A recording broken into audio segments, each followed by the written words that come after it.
this super yummy and healthy spaghetti. We will be needing ground beef, chopped mushrooms, all-purpose cream, cheese, spaghetti sauce, hot dog, and of course, pasta. In a boiling pot of water, add a pinch of salt, 2 teaspoons of vegetable oil to prevent pasta from sticking to the pan. Pour pasta into boiling water.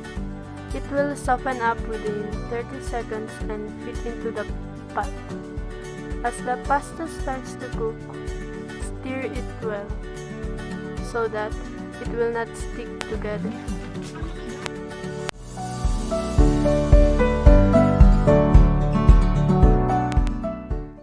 Drain the cooked pasta well in a strainer. You will need to chop garlic and onion into small pieces.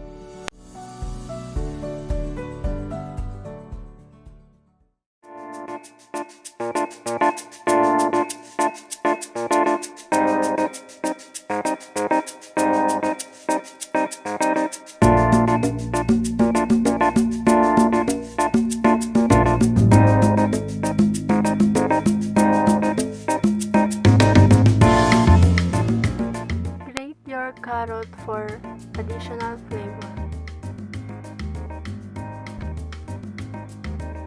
Cut the hot dogs in thin slices in any shape you desire.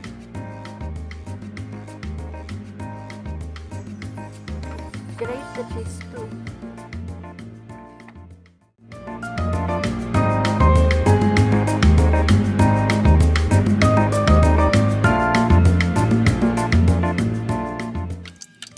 Heat oil on a pan. Add onion and garlic.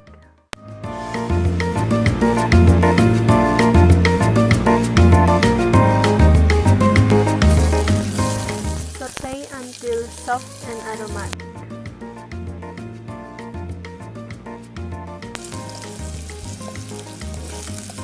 Add hot dog and stir.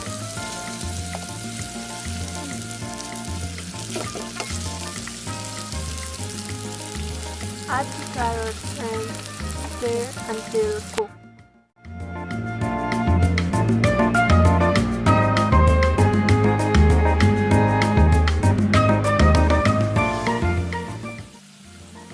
Add the ground beef and spaghetti sauce.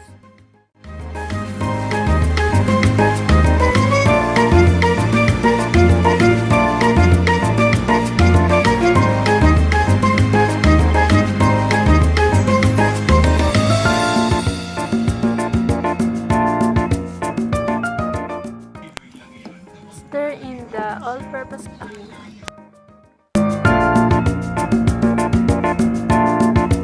Add a spoonful of brown sugar and a pinch of salt. Put the pasta in a serving bowl. Pour the sauce over cooked spaghetti. Design it with grated cheese and mushrooms. Serve warm and enjoy!